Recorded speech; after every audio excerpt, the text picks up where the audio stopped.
Bismillahirrahmanirrahim.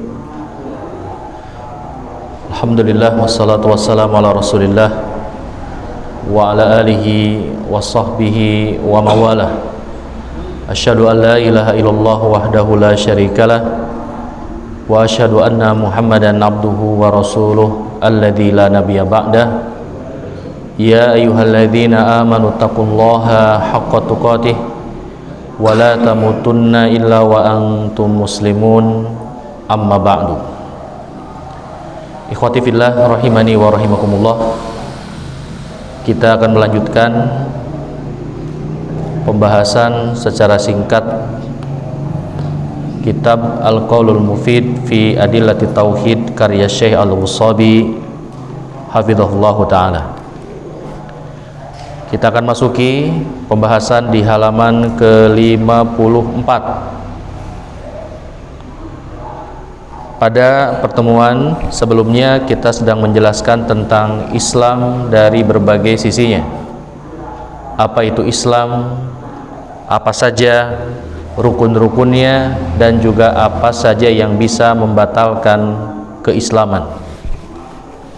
Kita lanjutkan sekarang dalam pembahasan tingkatan agama Islam yang kedua, yaitu iman. Itu adalah membenarkan atau meyakini suatu kebenaran. Adapun sebagian menyebutkan ada perbedaan antara tasdik dan iman dari sisi apa yang diyakininya. Kalau tasdik, meyakini kebenaran sesuatu yang kasat mata, sesuatu yang terlihat, sesuatu yang terindrai. Membenarkan bahwa umpamanya di Manonjaya ada sebuah tempat yang namanya A. Mendengar di Manonjaya ada sebuah tempat I. Kemudian kita datang melihat ke sana, oh iya ternyata ada, oh iya ternyata beritanya benar. Itu dinamakan tasdik, membenarkan sesuatu yang terlihatlah bahasa mudahnya. Adapun iman adalah membenarkan sesuatu yang gaib,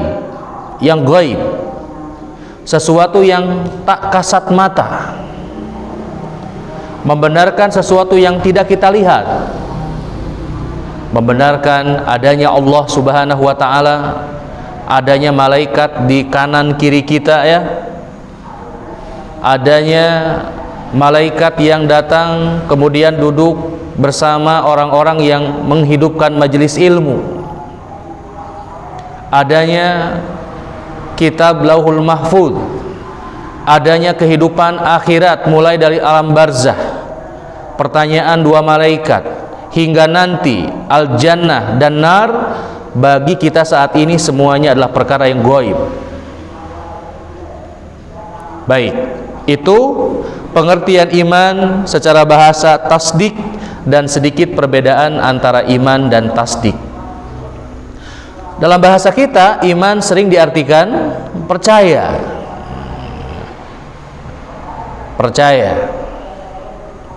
Adapun secara istilah, iman adalah nutqun bil lisan wa i'tiqadun bil janan wa amalun bil jawarihi wal arkan,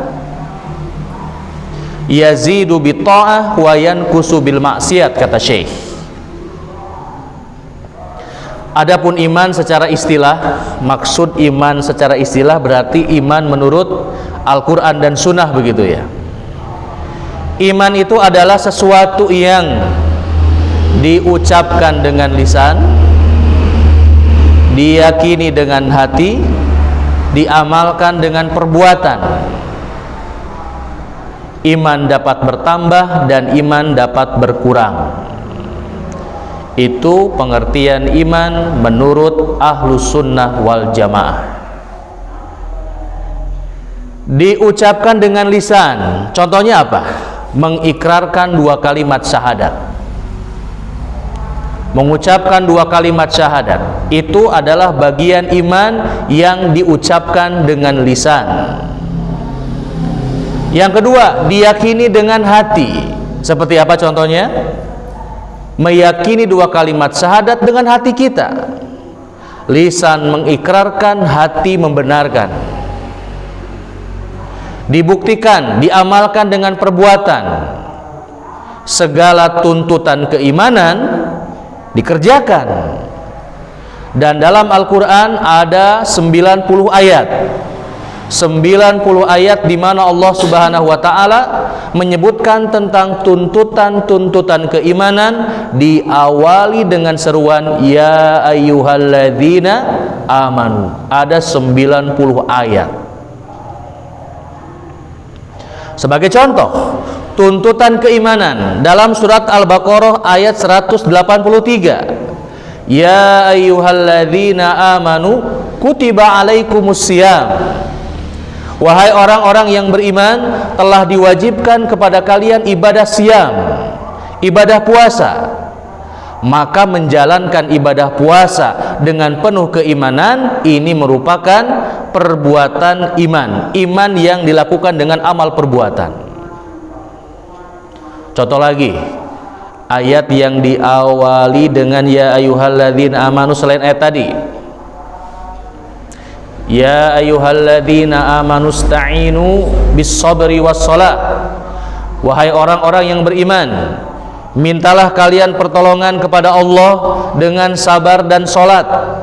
Berarti meminta pertolongan kepada Allah, berdoa kepada Allah, itu bagian tuntutan dari keimanan. Mendirikan salat bagian daripada keimanan, bersabar bagian daripada keimanan. Itu contoh bahwa iman itu diamalkan dengan perbuatan. Kemudian yazidu bita'ah. Iman ini bertambah dengan sebab perbuatan taat, dan iman ini berkurang dengan sebab maksiat. Ketika iman kuat, maka ibadahnya akan kuat. Ketika imannya lemah, maka ibadahnya baik kualitas dan kuantitasnya akan melemah. Ketika iman kuat, sholat wajib dijaga, sunnah dikerjakan. Tapi ketika lemah, yang sunnah lewat, yang wajib kadang-kadang juga ditinggalkan. Ketika iman kuat, mendengar dari masjid inna lillahi wa inna ilaihi raji'un, langsung cirambai. Ketika iman kuat, sedih mengingat kematian, hatinya menjadi lunak, bergerak untuk beramal soleh. Tapi ketika hati ini sedang ketika iman sedang lemah gitu ya, melewati pemakaman, senyum-senyum ya. Kadang-kadang bercanda di kuburan ya. Ketika mengantarkan jenazah, heureuy gitu ya. Ini sebagai gambaran. Iman ketika sedang kuat, maka kuantitas ibadah kita akan menguat. Dan sebaliknya, ketika iman itu melemah, ibadah kualitas dan kuantitasnya juga ikut melemah. Ketika sedang kuat melihat kemungkaran, langsung mengingkari, astagfirullahaladzim, begitu ya. Tapi ketika iman sedang melemah, kadang-kadang menikmati, ikut menikmati maksiat, naudzubillahi min dzalik. Nah, iman itu menguat dengan sebab amal sholih, ketaatan, dan iman ini berkurang dengan sebab maksiat. Jadi salah satu dampak amal soleh akan menguatkan keimanan, dampak maksiat akan melemahkan keimanan, bahkan bisa menghilangkan keimanan. Kalau terus-menerus dalam keadaan lemah, terus lemah, tidak pernah dinaikkan, lama-kelamaan sakarat, dan ujung-ujungnya is dead gitu ya, ujung-ujungnya mati. Baik, bertambah dengan sebab taat, berkurang dengan sebab maksiat. Di dalam naskah lain kitab ini saya menambahkan, jadi iman itu bertambah dengan dua hal dan berkurang dengan dua hal. Bertambah dengan amal soleh, bertambah dengan ilmu. Yazidu bitta'ati wal ilmi. Iman itu akan bertambah dengan bertambahnya amal dan bertambahnya ilmu kita. Jadi duduk di majelis ilmu seperti ini ibaratnya ngecas gitu ya. Kalau gadget kita, HP-nya sudah lemah, biasanya beberapa aplikasi tidak bisa dijalankan ya. Tapi kalau baterainya berapa? 100%, anteng ya. Masya Allah. Nah, dicas. Dan keimanan dicas, diperkuat dengan dua hal tadi. Perbanyak amal soleh, perbanyak pula memahami ilmu yang bermanfaat, ilmu tentang Al-Quran, ilmu tentang sunnah. Jangan heran nanti selepas kajian itu bertambah apanya? Bertambah semangatnya gitu ya, bertambah semangat ngajinya, bertambah semangat untuk apa? Untuk mencari nafkahnya, bertambah untuk apa? Berdakwahnya, bertambah sodakohnya. Ini diantara manfaat duduk di majelis ilmu. Dan iman berkurang dengan sebab maksiat dan juga kejahilan. Lawannya berarti ya, ketika ilmu itu akan menambah kekuatan iman, begitu juga kejahilan, kebodohan terhadap agama Allah Subhanahu wa ta'ala akan melemahkan keimanan. Baik, itu pengertian iman secara bahasa, secara istilah. Diucapkan dengan lisan, diyakini dengan hati, diamalkan dengan perbuatan, bertambah dengan sebab iman, dengan sebab amal dan sebab ilmu, berkurang dengan sebab maksiat dan kejahilan. Berarti teorinya iman itu berbanding lurus dengan amal soleh dan ilmu.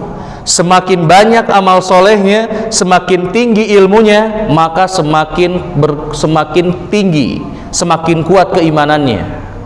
Tapi sebaliknya, semakin rajin, semakin sering melakukan kemaksiatan, semakin abai terhadap ilmu, maka semakin melemah keimanannya.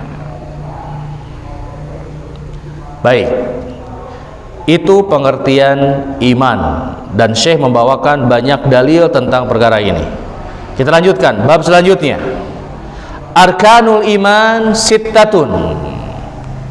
Kita akan berbicara tentang rukun iman.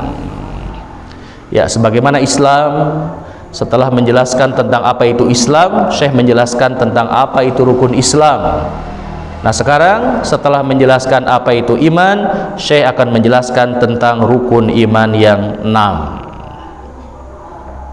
Baik, tentang rukun iman yang 6 ini sesuatu yang maklumun, sesuatu yang diketahui oleh semua muslim dan muslimah ya.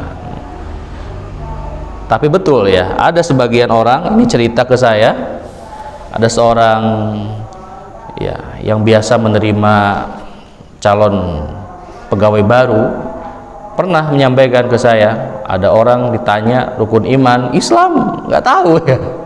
Masya Allah ya, padahal ini adalah bagian daripada agama yang tidak sepantasnya gitu. Seorang muslim tidak tahu apa itu rukun iman. Baik, apa saja rukun iman itu? Sebagaimana hadis Jibril, ketika Rasulullah Shallallahu Alaihi Wasallam ditanya oleh malaikat Jibril tentang apa itu iman, beliau menjawab, iman itu adalah iman kepada Allah, iman kepada para malaikatnya, iman kepada kitab-kitabnya, iman kepada Rasulnya, iman kepada hari akhir, dan iman kepada qada dan qadar. Masing-masing dari rukun iman ini memiliki cabang. Iman kepada Allah ada cabang-cabangnya yang mesti diimani. Meskipun ketika orang mengakui saya beriman kepada Allah, itu sudah dinilai cukup sah imannya. Tetapi sahnya itu nanti bertingkat-tingkat. Ada sah sempurna, ada sah kurang sempurna, ada sah tidak sempurna. Seperti makan ya. Saya sering mengkiaskan dengan makan. Orang Sunda baru dikatakan sah makan kalau apa? Ada nasi. Baik itu nasi sama tahu saja, sah makannya, tapi tidak sempurna. Kenapa? Tahu saja. Tambah lagi tahu sama telur, bertambah sempurna nggak makannya? Ya lumayan lah, nambah sempurna dikit. Sah dan sempurna kelas sekian. Tambah kentang, ada nasi, ada tahu, ada kentang, bertambah apa? Sempurna. Ya sah ya sempurna. Tambah lagi mie, nasi, telur, mie, tahu. Wow, lebih sempurna. Puncaknya telur. Itulah menu kita ya. Baik. Iman kepada malaikat juga sama. Ketika orang ditanya, antum beriman kepada malaikat? Ya saya beriman kepada malaikat. Tahu nggak berapa ada malaikat? Nggak tahu. Sah imannya? Sah.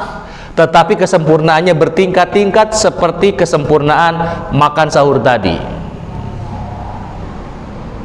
Pun sama, iman kepada kitab-kitab, iman kepada nabi, iman kepada hari akhir, iman kepada qada dan qadar, semuanya memiliki cabang-cabang yang mesti kita imani. Kita jelaskan dengan singkat ya. Iman kepada Allah,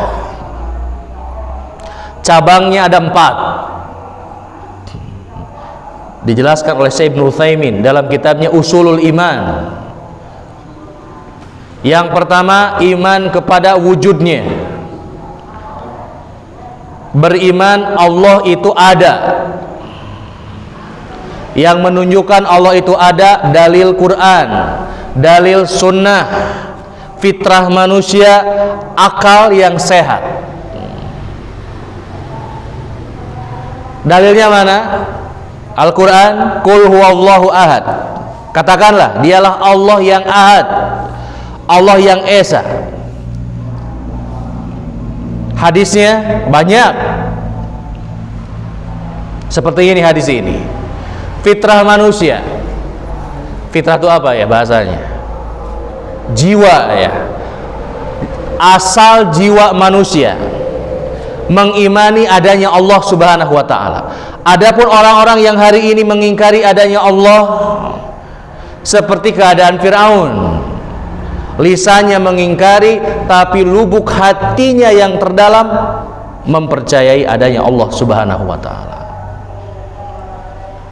Secara akal tidak mungkin sesuatu yang ada terjadi ada dengan sendirinya. Pasti ada yang menciptakannya. Ini nih bunga ini, apakah jadi sendiri? Akal kita menolaknya. Pasti ada yang membuatnya. Nggak mungkin tiba-tiba ini bunga apa ini? Bunga plastik. Tidak mungkin bunga yang ada di hadapan kita ini dulunya adalah sebuah bongkahan plastik. Menciptakan dirinya sendiri. Ada yang jadi pot, ada yang jadi daun, ada yang jadi bunga, ada yang jadi tangkai. Pasti semua yang hadir di sini tidak mempercayainya. Nggak mungkin lah, masa plastik jadi dengan sendirinya? Pasti ada prosesnya. Pun demikian ya, alam semesta yang begitu dahsyat, yang begitu luas ini mustahil tercipta dengan sendirinya. Matahari ada yang menciptakannya, bulan, bintang, langit, galaksi. Sudah galaksi berapa sekarang? S20. Ada yang pernah ke Galaksi? Di Bekasi ada tuh Galaksi, perumahan Galaksi ya. Kalau di Bandung bisa jalan-jalan di antar planet ya, Merkurius, Venus, Margahayu. Tidak mungkin alam semesta yang begitu luas terjadi dengan sendirinya. Pasti ada yang menciptakannya. Kita beriman yang menciptakannya adalah Allah Subhanahu wa Ta'ala. Baik, itu yang pertama. Cabang iman kepada Allah itu mengimani akan wujudnya Allah. Sifat yang pertama ya, yang sering kita nazamkan, wujud, qidam, baqa dan seterusnya. Wujud Allah itu ada. Di dunia gaib, di akhirat kita akan bisa melihat Allah Subhanahu wa Ta'ala. Siapa nabi yang pernah meminta untuk melihat Allah di dunia? Nabi siapa? Nabi Musa alaihissalam.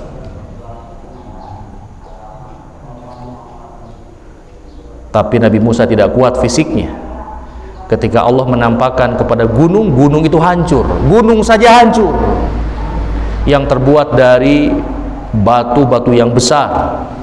Apalagi tubuh manusia ya, daging seperti ini. Melihat Allah pasti tidak akan mampu. Tapi kelak di yaumul akhir, manusia akan melihat Allah Subhanahu wa Ta'ala. Tidak gaib lagi, tapi terlihat. Dan kita mengimani bahwa kenikmatan surga yang paling nikmat adalah melihat Allah Subhanahu wa Ta'ala. Baik, yang kedua, cabang iman kepada Allah itu mengimani rububiyah Allah ya, mengimani Allah sang maha pencipta bagi seluruh makhluknya, menciptakan makhluk yang terkecil sampai dengan makhluk yang paling besar. Makhluk yang paling kecil apa?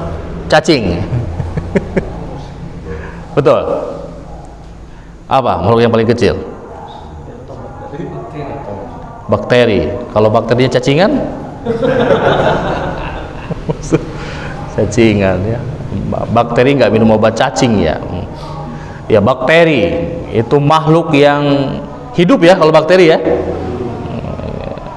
Kalau di zaman Nabi sering digunakan istilah dzarrah.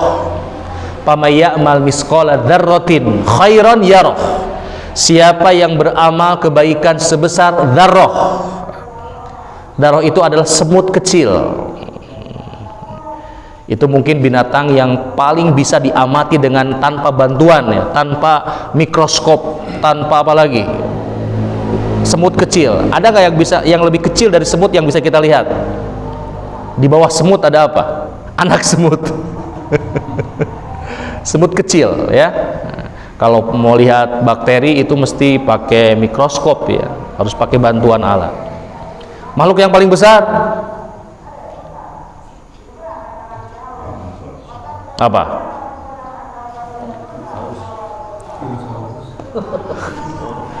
Makhluk yang paling besar itu ars ya. Itu makhluk yang paling besar al-ars. Ar-Rahmanu 'alal arsyistawa. Allah beristiwa di atas ars. Nah, itu ars adalah makhluk yang paling besar.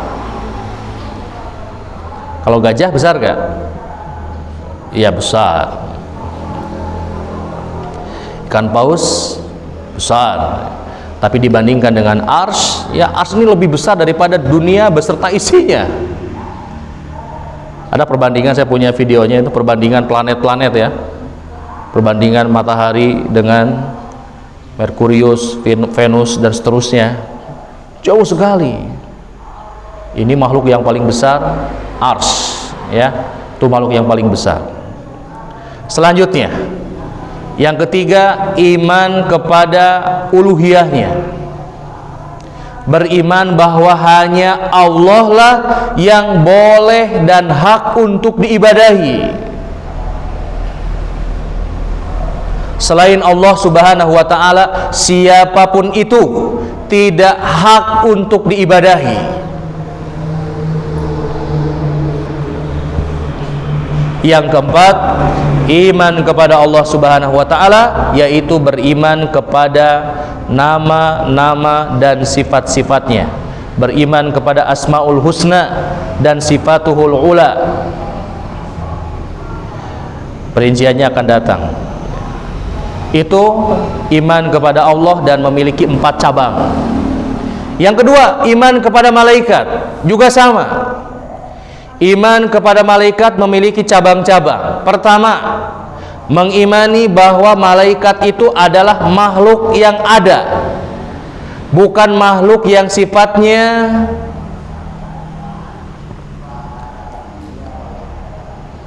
karakter gitu ya. Karakter gimana ya? Sifat. Jadi malaikat itu sifat. Kalau orang yang baik disifati malaikat, kalau orang yang jelek disifati dengan syaitan. Tidak ada katanya makhluknya, tidak ada wujudnya. Ini keliru ya. Yang pertama, kita mengimani bahwa malaikat itu makhluk yang ada. Sebagaimana firman Nabi sallallahu alaihi wasallam, "Khuliqatil malaikatu min nurin." Allah menciptakan malaikat dari cahaya. Jadi malaikat ini kita beriman akan wujudnya malaikat. Malaikat adalah makhluk Allah yang memiliki wujud dan termasuk makhluk yang gaib. Tapi dengan izin dari Allah, malaikat ini bisa berwujud menjadi sosok manusia. Seperti malaikat yang datang kemana? Bertamu ke Nabi Ibrahim alaihissalam. Seperti malaikat yang datang kepada Nabi, yang menanyakan tentang apa itu Islam, apa itu iman. Seperti seorang malaikat yang menjumpai seseorang yang sedang berjalan hendak mengunjungi saudaranya. Ditanya, "Bade ka mana?" Ya mungkin bahasa Sunda ya, bahasa Arab kan. "Mau kemana?" "Saya mau bertemu dengan saudara saya." "Apakah Anda berkunjung karena saudara Anda punya punya sesuatu yang mesti sehingga engkau tunaikan untuk pergi ke sana?" "Tidak ada. Bukan mau nagih hutang, bukan mau bisnis. Pokoknya saya ingin mengunjungi saudara saya karena kecintaan saya kepada Allah Subhanahu wa taala." Tahu-tahunya malaikat itu adalah nyamar gitu ya. Nah, seperti itu. Jadi hati-hati ya. Kalau antum ada yang nanya, ada yang menyapa, nggak antum kenal, Allahu a'lam ya. Kalau malaikat maut gimana? Sekarang lo waktunya. Jangan dulu ya. Yang kedua, beriman kepada sifat nama-nama dan sifat-sifatnya. Sama seperti iman kepada Allah ya. Jadi malaikat ada yang punya nama. Nama-namanya disebutkan dalam Al-Quran, dalam hadis. Sekaligus malaikat juga punya sifat-sifat. Di antara malaikat yang namanya disebutkan dalam Al-Quran dan hadis, Jibril, Mikail, Israfil, Munkar, Nakir ya. Adapun sifat-sifatnya, pertama, malaikat itu la ya'sunallah ma amarahum wa yaf'aluna ma yu'marun. Malaikat tidak pernah bermaksiat kepada Allah, senantiasa taat kepada Allah ya. Membantah orang-orang Yahudi dan orang-orang Syiah yang mengklaim malaikat Jibril salah ya. Malaikat Jibril salah ngasih wahyu. Harusnya wahyu itu bukan kepada Nabi Muhammad katanya, karena Muhammad bukan orang Yahudi. Atau seperti orang-orang Syiah yang mengatakan wahyu itu salah, harusnya kepada Ali bin Abi Thalib. Ini tuduhan yang sangat keji terhadap malaikat Allah yang senantiasa taat. Yang ketiga, iman kepada malaikat adalah beriman kepada tugas-tugasnya gitu ya. Malaikat Jibril alaihissalam bertugas menyampaikan wahyu. Malaikat Israfil meniup sangkakala. Malaikat maut mencabut nyawa.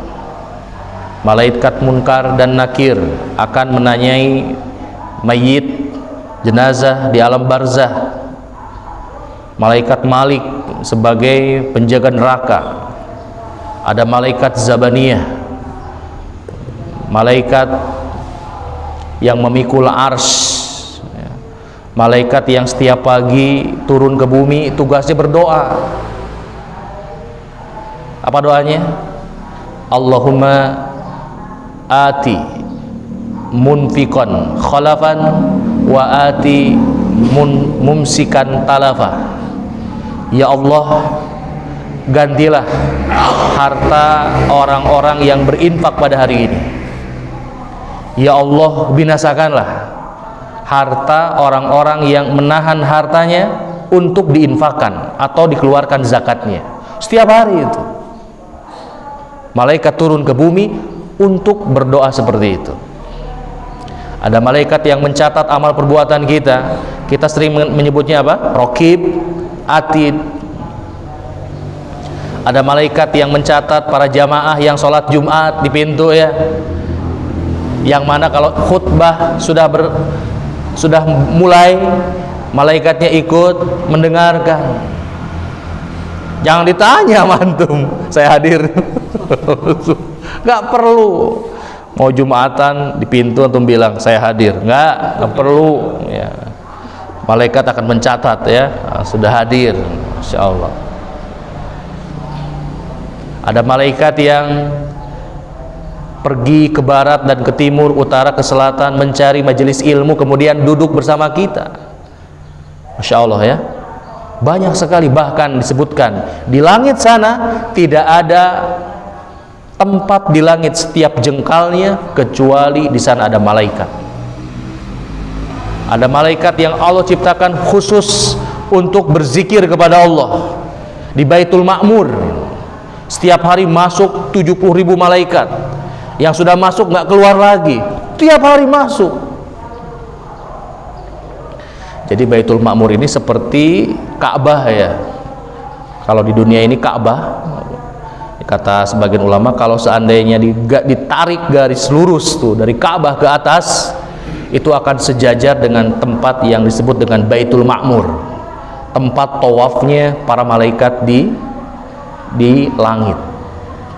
Sehingga kalau Baitul Ma'mur jatuh ke bawah, itu akan tepat di atas Ka'bah. Jadi bumi itu datar atau bulat? Nah, bulat ya, datar ya, itu pembahasan lain ya. Karena ada sebagian ulama yang berpendapat dengan hadis ini tentang Baitul Ma'mur ini, kalau jatuh ke bumi itu akan tepat di atas Ka'bah. Beliau berkesimpulan ini menunjukkan bumi itu datar. Paham ya? Ya, wallahu a'lam bishawab. Antum percaya mana? Bumi datar, bumi bulat? Iya, nah. Kalau secara ilmiah memang dibuktikan ya, bumi itu bulat. Entah ilmiahnya itu dibuat-buat atau betul-betul ilmiah yang dibuktikan ke lapangan ya. Tapi kalau lihat tetangga gitu ya, tetangganya bulat. Merkurius bulat, Mars juga bulat. Masa bumi datar? Ya, wallahu a'lam bishawab ya. Ini terjadi banyak pendapat di kalangan para ulama. Kemudian iman yang ketiga, iman kepada kitab-kitab Allah Subhanahu wa ta'ala. Sama, ini pun memiliki cabang. Pertama, kita beriman bahwasanya Allah memiliki kitab-kitab yang diturunkan kepada Nabi dan Rasulnya, yang mana kitab ini merupakan kalamullah, firman Allah Subhanahu wa ta'ala. Yang kedua, mengimani nama-nama yang Allah dan Rasulnya sebutkan. Ada kitab Taurat, ada kitab Injil, ada kitab Zabur, ada Al-Quranul Karim. Yang ketiga, mengamalkan ya isinya. Bagian dari iman kepada kitab itu adalah mengamalkan kitab-kitabnya, mengamalkan kitabnya Al-Quranul Karim, membacanya, kemudian memahaminya dan mengamalkannya. Kemudian yang keempat juga mengimani akan sifat-sifatnya. Nama-nama dan sifat itu ada di semua ya. Nama, sifat, iman kepada Allah ada, iman kepada malaikat ada, iman kepada kitab ada, beriman kepada nama-nama dan sifat-sifatnya. Al-Quranul Karim namanya. Selain Al-Quran ada nama Al-Furqan, ada nama Ad-Dzikr, ada namanya At-Tanzil. Sifat-sifatnya banyak, diantaranya Syifa. Salah satu sifat Al-Quran itu syifa, penawar, obat. Obat bagi penyakit hati. Sebagian mengatakan juga termasuk obat bagi penyakit fisik yang ada di tubuh kita. Sifatnya lagi, Al-Quran itu adalah nur, cahaya. Cahaya yang akan menerangi orang-orang yang membacanya, menerangi hatinya, menerangi amal perbuatannya, menerangi kehidupannya, termasuk menerangi nanti kelak di alam barzah, termasuk menerangi ketika manusia akan berjalan di atas sirat. 6. Itu cabang-cabang beriman kepada kitab-kitab Allah Subhanahu wa taala. Yang keempat, beriman kepada nabi dan rasul. Cabang yang pertama, mengimani akan kebenaran nabi rasul yang diutus oleh Allah kepada setiap umatnya. Kita sebagai umat Nabi Muhammad SAW berarti membenarkan, meyakini beliau adalah nabi rasul yang hak yang diutus oleh Allah Subhanahu wa taala. Yang kedua, beriman kepada nama-nama dan sifat-sifatnya. Sama, Nabi Muhammad SAW ada namanya. Namanya Muhammad, dalam Al-Quran disebut dengan Ahmad, Muzammil, Muddathir, ya, itu nama Rasulullah SAW. Sifat-sifatnya yang paling populer di kita ya, sifat-sifat Nabi apa? Sidik. Apa sidik artinya? Jujur. Sidik, amanah. Amanah, menunaikan amanah. Apa jadinya amanah itu ya? Dapat dipercaya. Ya, 6. Yang ketiga, patonah.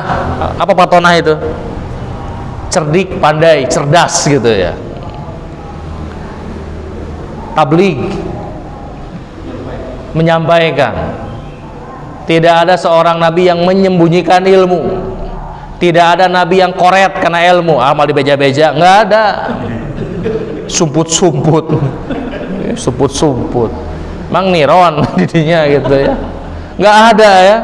Semua perintah Allah sudah disampaikan segamblang-gamblangnya, sejelas-jelasnya. Tidak ada yang disembunyi-sembunyikan oleh Nabi sallallahu alaihi wasallam. Itu ya, 4 sifat para nabi. Tambahkan dong sifatnya, masih banyak kak. Pokoknya setiap akhlak yang mulia dalam diri nabi itu yang paling topnya. Pemberani, bagus nggak itu? Maka dalam diri seorang nabi pasti tingkat keberaniannya yang paling top, paling pemberani. Nggak ada nabi yang takut. Tapi kalau wajar ya, takut sama musuh ya wajar gitu. Tapi nggak ada istilah sieunan, epes, meer, keok, memeh, dipacok, tidak ada. Semua para nabi berani. Adapun Nabi Musa alaihissalam yang kemudian apa itu lari kabur, itu karena memang lawannya nggak seimbang gitu. Baik, pemberani, apalagi sabar. Bagus nggak akhlak sabar? Bagus. Dalam diri Nabi maka tingkat kesabarannya yang paling terbaik, yang topnya. Apalagi syukurnya, ibadahnya. Kalau ditanya siapakah manusia yang paling hebat ibadahnya, ya para nabi. Nggak mumpung gitu ya. Oh, saya kan dekat dengan lingkaran kenabian gitu ya. Saya mah nyantai aja. Nggak ada. Kan kalau kita begitu ya. Contoh ya. Contoh nih. Karena dia seorang anggota gitu ya, sebut saja ya, kepolisian gitu. Ketika ada razia kan dia santai aja. Kadang dia nggak bawa SIM, nggak bawa STNK. Kadang-kadang motornya tanpa surat-surat itu. Tenang aja. Kenapa? Anggota. Nggak begitu Nabi. Oh, saya kan Nabi, nggak apa-apa nggak sholat, nggak apa-apa nggak saum. Nggak begitu Nabi. Pasti Nabi itu menjadi teladan yang paling baik. Sholatnya terbaik, saumnya terbaik, nikahnya paling sakinah, paling mawadah, paling rahmah. Tahajudnya ya, Masya Allah ya, itu kisah yang sangat dahsyat. Bagaimana Nabi SAW melaksanakan sholat malam, saumnya, sedekahnya. Kata para sahabat, Nabi itu ajwa dan nas. Nabi itu adalah manusia yang paling dermawan, paling suka memberi. Kalau datang bulan Ramadan bagaimana? Bertambah kedermawanannya, seperti angin yang berhembus di musim gugur. Apa hubungannya musim gugur ya? Sebagai contoh, karena di musim gugur banyak daun, masih ada daun yang nempel di pohonnya, ada daun yang sudah jatuh. Berarti angin di musim gugur itu bisa, anginnya itu bisa sampai kepada semua daun-daun yang ada. Yang di pohon kena, anginnya bergoyang-goyang gitu ya, yang jatuh di tanah juga tertiup anginnya. Artinya itu perumpamaan. Semua orang dapat kebaikan Nabi gitu. Ya mungkin yang kaya dapat, yang miskin apalagi gitu. Keluarganya dapat, tetangganya dapat.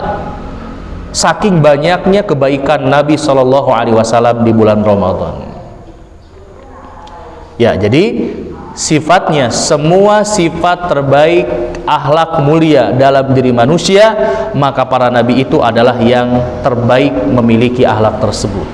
Pemberani, jujurnya, tadi sudah jujur ya, pemberani, sabarnya, syukurnya, ridhonya, cintanya kepada agama ini, keberaniannya, tawakalnya, termasuk ujiannya. Jadi manusia yang paling berat ujiannya siapa? Para nabi. Sebagaimana sabda beliau, asyadun nas balaan al-anbiya. Jadi kalau antum merasa hidup ini terlalu banyak musibah, sudah jatuh tertimpa toren ya, bukan tangga lagi Pak, kalau tangga nggak ada air ya, sudah jatuh tertimpa toren air ya. Toren itu ada airnya, berat ya. Ya Allah, ujian saya kok berat ini, berat sekali. Tenang, itu belum seberat ujian yang ada pada Nabi SAW. Lagi musim COVID-19, ujian kita apa kebanyakannya? Ekonomi ya, ekonomi melemah. Tenang, walaupun melemah, kita masih bisa makan, masih makan nasi, masih minum air. Rasulullah diboikot oleh Quraisy 3 tahun di lembah yang sempit. Makannya apa? Akar-akar pepohonan, daun-daun. Rasul makan karena nggak ada makanan, tidak ada korma, tidak ada gandum dan yang lainnya. Beliau makan dedaunan, sama dong kayak orang Sunda. Daun apa dulu? Orang Sunda mah daunnya juga nikmat, disepan apa? Dikukus ya, atau daun-daun yang memang dimakan. Baik, selanjutnya cabang daripada iman ke Nabi adalah mengimani apa yang dibawanya, mengimani apa yang dibawanya sebagai sebuah kebenaran. Perintahnya benar, larangannya adalah benar, berita-beritanya adalah benar.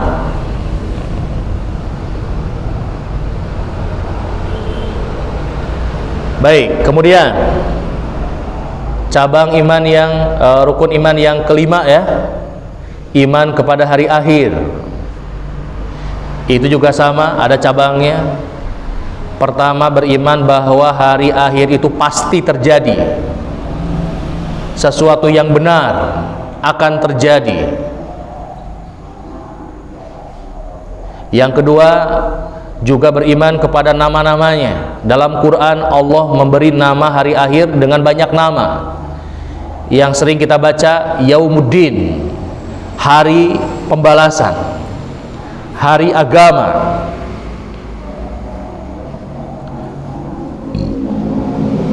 Al-Qari'ah, ada sekitar 20 nama, 20 sekian nama ya, nama-nama lain dari hari akhir. Al-Qiyamah, Al-Qari'ah, Yaumul Hisab, Yaumul Mizan, Yaumut Tanad, Yaumuddin, Yaumul Jaza. Itu namanya banyak, tapi kembali kepada satu, yaitu hari akhir. Baik. Yang kedua, beriman kepada ketiga ya, maaf ya. Yang ketiga, beriman kepada tanda-tanda datangnya. Beriman kepada tanda-tanda hari akhir. Tanda-tandanya ada 3 ya. Ada tanda-tanda kecil yang telah terjadi. Ada tanda-tanda kecil yang sedang, yang terjadi dan masih terjadi. Yang pertama, kecil, sudah terjadi dan berhenti, tidak berulang-ulang gitu. Apa contohnya? Wafatnya Nabi, diutusnya Nabi yang terakhir, Nabi Muhammad SAW, dan wafatnya beliau. Itu sebagai tanda kecil kiamat yang sudah terjadi. Kapan? 14 abad yang lalu. Yang kedua, ada tanda kecil yang sudah terjadi dan terjadi lagi. Di zaman Nabi pernah terjadi, di zaman para sahabat pernah terjadi, di zaman kita terjadi. Apa contohnya? Banyaknya orang yang mengaku sebagai nabi. Di zaman para sahabat ada orang yang mengaku menjadi nabi, Musailamah. Di zaman kita sudah mati ya? Ya Allah, sudah wafat. Jangan wafat atau is dead. Nah,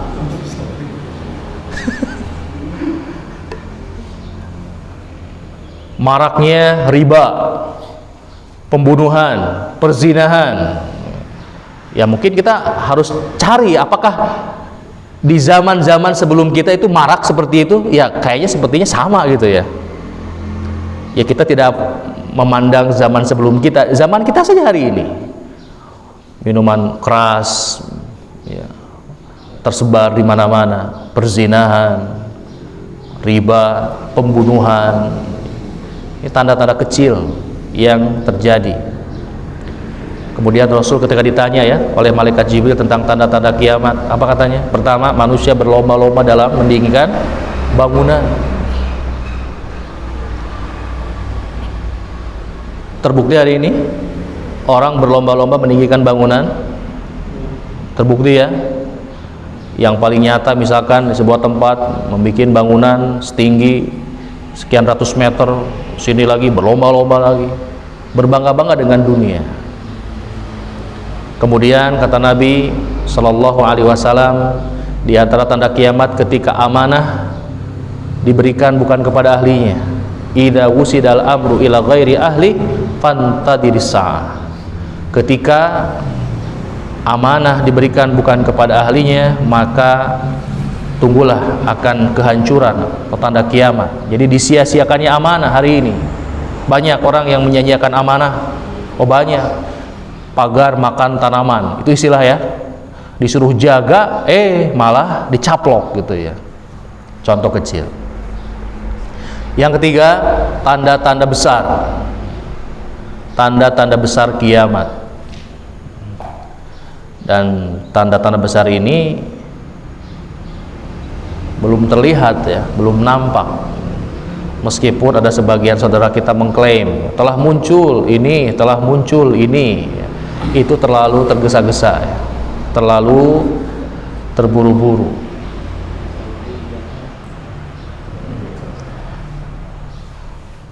Ada sahabat saya dulu cerita,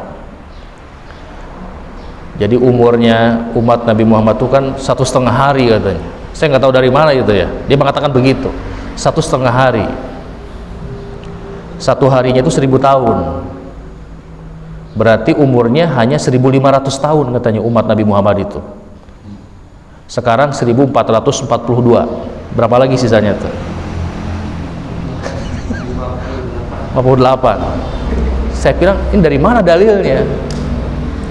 Kemudian memastikan umat Islam ini akan habis usianya pada tahun 1500 Hijriah, tidak ada dalilnya ya. Terlalu tergesa-gesa. Ada Imam Mahdi katanya ya. Sudah muncul Imam Mahdi. Di mana sekarang? Di Madinah. Ada orang yang ciri-cirinya mirip dengan Imam Mahdi. Yang mirip Dajjal juga banyak. Ciri-cirinya ya. Baik ciri-ciri fisiknya ataupun ciri-ciri karakternya. Banyak. Jangan terburu-buru ya. Ini kebiasaan. Yang ada terbitnya matahari di sebelah barat, ini ciri-ciri besar ya. Munculnya Dajjal, munculnya Imam Mahdi, itu sebagai tanda-tanda kiamat besar. Baik, yang keempat, cabang iman kepada hari akhir itu adalah mengimani kehidupan setelah kematian. Jadi manusia ini setelah meninggal dunia akan kembali dibangkitkan oleh Allah Subhanahu wa ta'ala.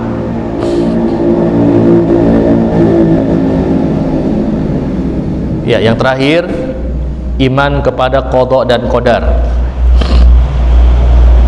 Ada 4 cabangnya.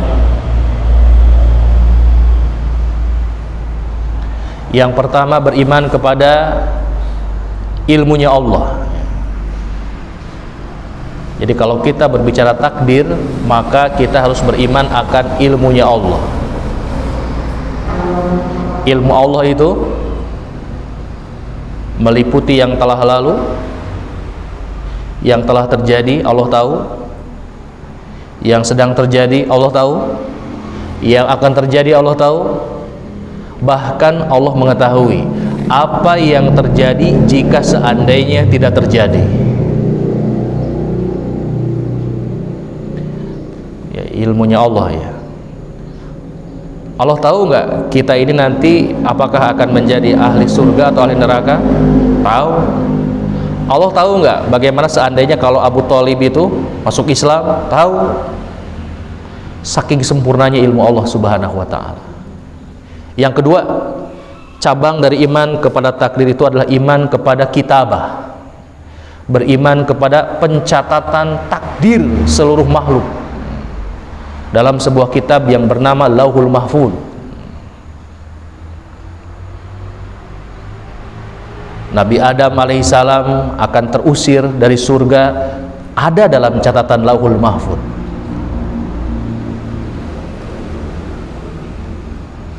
Nabi Muhammad SAW selama 23 tahun mengeluarkan manusia dari kegelapan syirik kepada tauhid. Allah telah mencatatnya.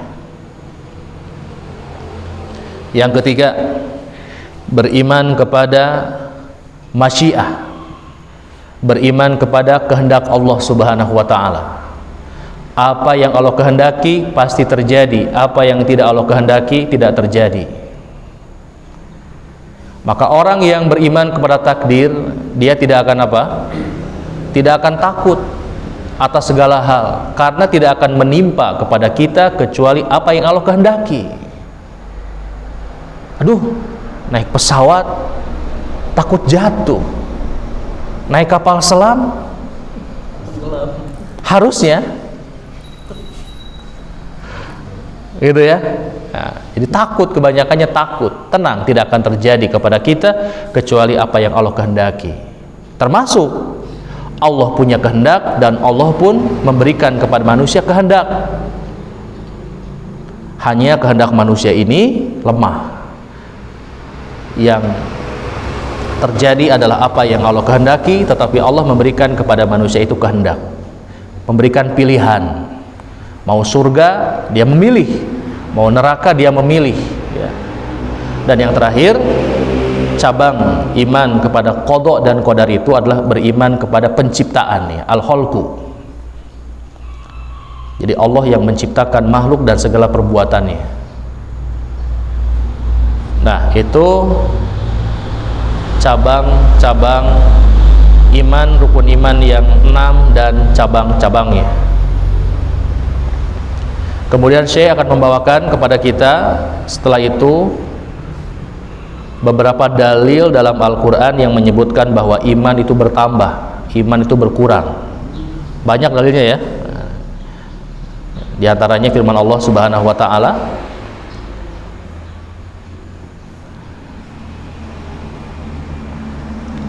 wa yazdadal ladzina amanu imana, dalam surat Al-Muddathir ayat 31. Dan orang-orang beriman itu bertambah keimanannya. Itu salah satu dalil yang menunjukkan iman itu bertambah. Berarti kalau yang bertambah pasti berkurang, kan gitu ya. Nah, ya cukuplah ya, itu tentang bertambah dan berkurangnya keimanan. Dan terakhir dalam bab keimanan adalah bab yang menyebutkan bahwa amal perbuatan bagian daripada iman. Jadi ini akan membahas tentang kelompok-kelompok yang menyimpang dari Ahlus Sunnah wal Jamaah. Jadi ada orang yang dinamakan kelompok Murji'ah ya. Kelompok Murji'ah ini berpendapat bahwa amal perbuatan bukan dari iman. Jadi perbuatan itu tidak memberikan dampak kepada keimanan. Antum mau sholat dan gak sholat, iman antum tetap tidak akan berubah. Imannya Abu Bakar itu, Abu Bakar As-Siddiq radhiyallahu taalaan sama dengan imannya siapa misalkan? Orang yang hari ini nggak puasa. Jadi orang yang melakukan kemaksiatan tidak akan apa? Tidak akan memberikan dampak kepada keimanannya. Orang yang tidak sholat, orang yang tidak saum, orang yang tidak ngaji, orang yang kopet gitu ya, itu imannya sama dengan orang yang bagaimana? Dengan orang yang rajin sholatnya, orang yang rajin saumnya. Adil tidak? Antum aja dibanding-banding ya, HP gitu ya, Android, nu penting mah Android. Saya S21, antum Xiaomi. Kan sama-sama Android, berarti kita sama. Antum pasti akan menolaknya. Kayak walaupun Android saya adalah Android, tapi badan saya ini lihat nih, speknya adalah ini. Alah, semua Android adalah sama. Nggak begitu. Contoh kecil ya. Atau motor, kan? Ya sama-sama motor mah sama lah. Antum mau apa? Motor yang paling cepat sama motor yang paling ngadat-ngadatan wae. Di starter ngadat, di selah ngamuk. Iya yang naon motor teh atunya. Oh, motor antum sama kayak motor saya. Motor saya belum di starter udah nyala duluan. Oh, aduh. Gara-gara sama-sama punya motor, gara-gara namanya sama motor, tidak berpengaruh. Knalpot tidak berpengaruh, aki tidak berpengaruh. Kan lucu, dalam kehidupan dunia saja pasti dibedakan. Orang Murji'ah sebaliknya begitu. Yang penting ada imannya, amal perbuatan tidak memberikan pengaruh kepada keimanan. Gila bahasa nama. Orang yang bermaksiat dengan orang yang taat imannya tuh sama gitu. Nanti akhirnya timbul kesimpulan, kalau begitu yang penting mah iman saja, tenan naon teh salat ge. Yang penting imannya sempurna, nggak apa-apa kita bermaksiat, karena maksiat tidak mempengaruhi keimanan, sebagaimana amal soleh tidak mempengaruhi keimanan. Bahaya ya, bahaya. Ya, kita akan lihat kelompok-kelompok yang menyimpang dalam masalah iman dan dampaknya dalam kehidupan pribadi dan masyarakat. Kita lanjutkan 2 hari yang akan datang insyaallah. Subhanakallahumma bihamdik asyhadu an la ilaha illa anta astaghfiruka wa atubu ilaik. Walhamdulillah. Assalamualaikum warahmatullahi wabarakatuh.